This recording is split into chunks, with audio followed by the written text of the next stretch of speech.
Shalom saudara-saudara, saat teduh kita hari ini masuk dalam kitab Ayub, khususnya pasal 2 sampai pasal 3. Saudara, catatan Alkitab mengenai Ayub dicatat begini.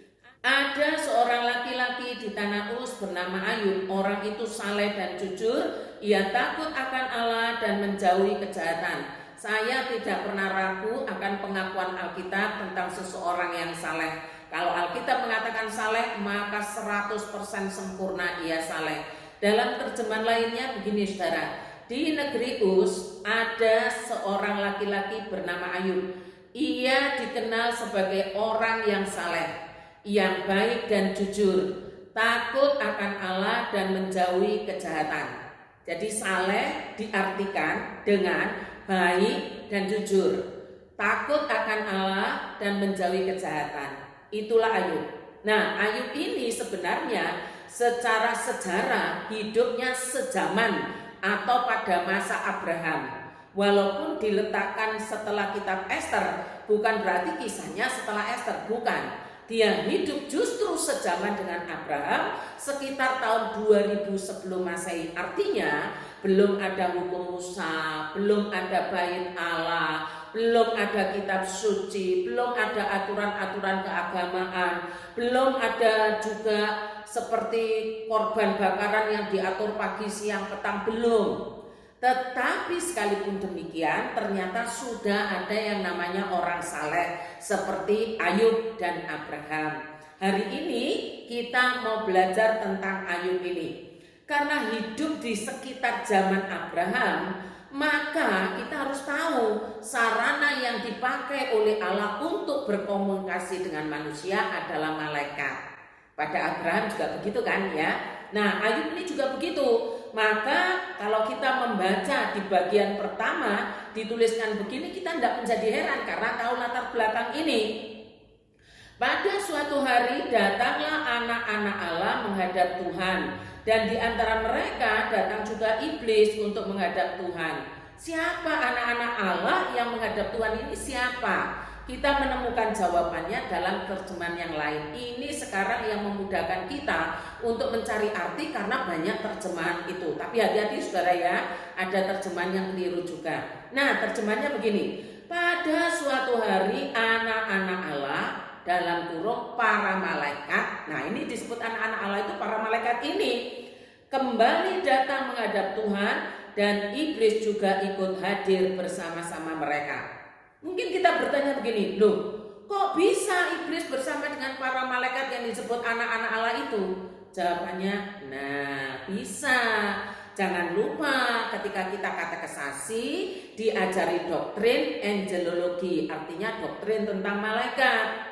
Dari situ kita dijelaskan kalau si iblis ini memang asalnya dari malaikat. Tapi malaikat yang memberontak, malaikat yang jatuh. Jadi sama-sama makhluk roh. Makanya kalau disebut anak-anak Allah, yaitu para malaikat bersama dengan iblis, ya sama. Karena sama-sama makhluk roh, sama-sama diciptakan Allah. Tetapi jatuh dalam dosa, maka disebut penghulu malaikat yang jatuh itu adalah iblis. Saudara perlu membacanya dalam kamus Alkitab, bagian Alkitab saudara yang paling akhir. Nah, itu ceritanya. Tentunya kita lagi bertanya, loh apa hubungannya sama Ayub? Sama Ayub yang saleh, apa hubungannya? Di sini kita baru ngerti bahwa yang paling dibenci oleh iblis, malaikat yang jatuh, penghulu yang jatuh tadi adalah orang saleh. Iblis tidak membenci kejahatan, tidak. Tapi yang paling tidak disukai, yang paling dibenci, yang paling diserang adalah orang saleh. Ini hubungannya supaya kita paham bahwa musuh orang saleh itu iblis, karena iblis sangat benci kepada orang saleh. Contohnya ya kisah Ayub ini, maka dia sangat membenci Ayub karena saleh, hidupnya saleh. Dengan berusaha berbagai cara ia mencoba merontokkan kesalehan Ayub. Kita menemukannya dalam dialog yang berkata begini. Pada suatu hari datanglah anak-anak Allah menghadap Tuhan, dan di antara mereka datang juga iblis untuk menghadap Tuhan. Dan maka bertanyalah Tuhan kepada iblis, "Dari mana engkau?" Lalu jawab iblis kepada Tuhan, "Dari perjalanan mengelilingi dan menjelajah bumi." Firman Tuhan kepada iblis, "Apakah engkau memperhatikan hambaku Ayub? Sebab tiada seorang pun di bumi seperti dia, yang demikian saleh dan jujur, yang takut akan Allah dan menjauhi kejahatan. Ia tetap tekun dalam kesalehannya, meskipun engkau," iblis maksudnya, "telah membujuk aku melawan dia untuk mencelakakannya tanpa alasan." Ini dialognya ya, kita baru tahu di sini. Lalu jawab iblis kepada Tuhan, "Kulit ganti kulit, orang akan memberikan segala yang dipunyainya ganti nyawanya. Tetapi ulurkanlah tanganmu," tangan Tuhan maksudnya, "dan jamalah tulang dan dagingnya, ia pasti mengutuki engkau di hadapanmu." Maka firman Tuhan kepada iblis, "Nah, ia dalam kuasamu, hanya sayangkan nyawanya." Mari kita garis tebali di sini, kata Tuhan. "Nah, ia dalam kuasamu, hanya sayangkan nyawanya." Yang artinya iblis tidak punya kuasa atas nyawa orang saleh. Segalanya dia punya kuasa, nyawanya tidak punya kuasa. Dalam bahasa Alkitab, hanya sayangkan nyawanya. Dari realita itu saudara, setidak-tidaknya kita menemukan beberapa jawaban atas pertanyaan yang demikian. Kok orang benar menderita ya? Kok orang saleh menderita ya? Nah, ini kita menemukan dari jawaban ini. Yang pertama saudara, karena ada misteri ilahi yang kita tidak mampu mengerti dengan sempurna tentang Allah. Misteri ini loh yang dibukakan lewat kitab Ayub. Manusia itu terbatas, Allah tidak terbatas. Ini harus sadari benar. Kita terbatas kok mau mengerti Allah yang tidak terbatas? Tidak bisa. Tetapi Allah yang tidak terbatas itu membukakan cukup untuk menjawab kita yang terbatas ini. Saudara, dalam keterbatasan inilah Allah menjawab kita dan menolong kita untuk mengerti yang berbunyi begini. Lalu Tuhan menjawab Ayub dari dalam angin topan, "Mengapakah engkau sampai membantah segala sesuatu tentang aku dengan kata-kata yang sembarangan, yang tidak berpengetahuan itu? Bersiap-siaplah engkau sebagai orang yang jantan untuk membela dirimu. Aku akan bertanya dan engkau harus menjawab. Di manakah engkau ketika aku meletakkan dasar bumi ini? Katakan kepadaku bila memang engkau berpengetahuan." Ini dialog yang ada di pasal 38-40 yang mau menunjukkan sesaleh-salehnya Ayub tetap terbatas. Apalagi orang yang tidak saleh. Tuhan mau ngomong bahwa kita tidak pernah bisa memahami misteri ilahi yang sedang Allah kerjakan atas kita. Yang Tuhan mau supaya kita tetap taat, tetap setia, tetap saleh di dalam kesalehan itu, dan tetap takut akan Tuhan. Secara sederhana Tuhan mau mengajarkan ini kehendaknya atas kita. Ini yang pertama.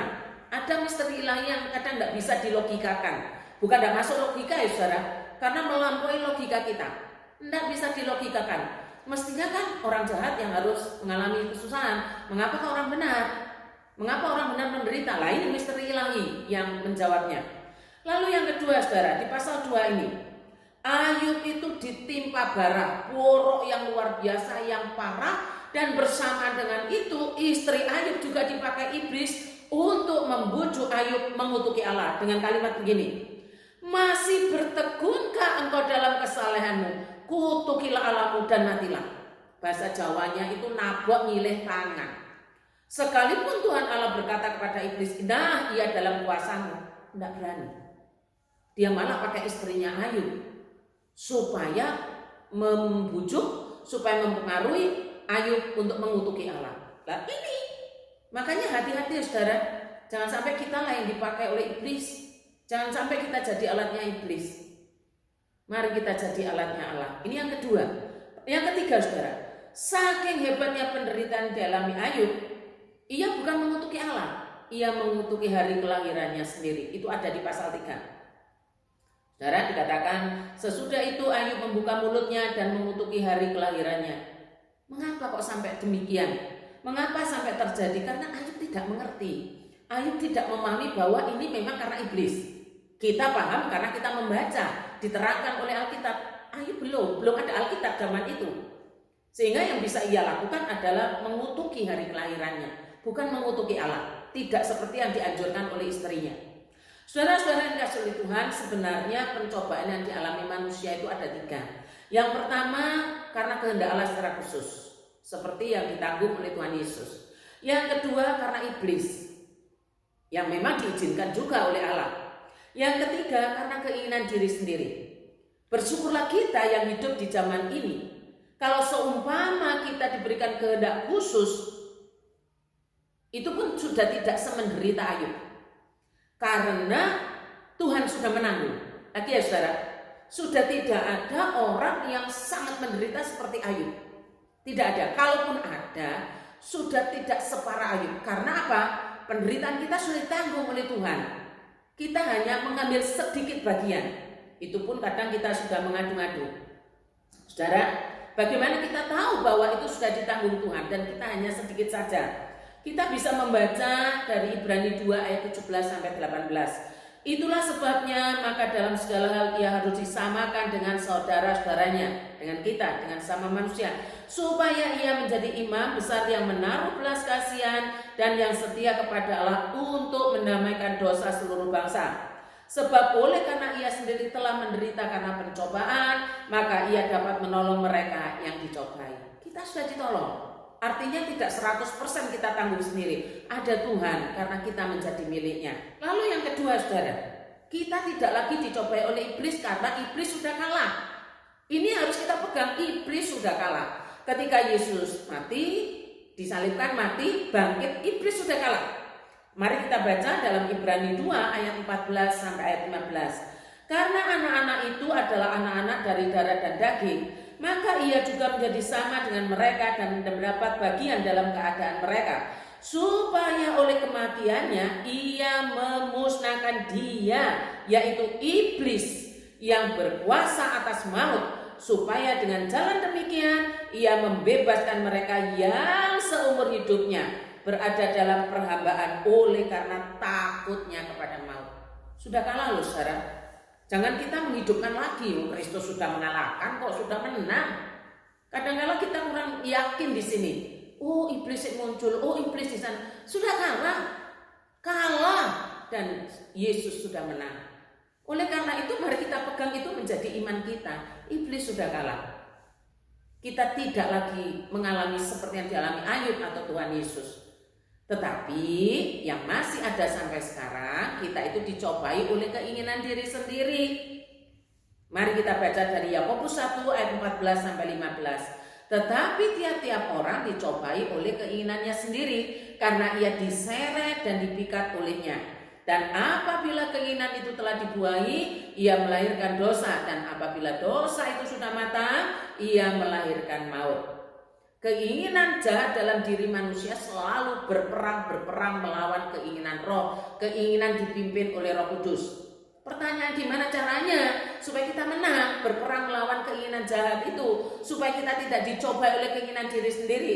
Jawabannya ada dalam Galatia 5 ayat 16 sampai 17 yang berkata begini.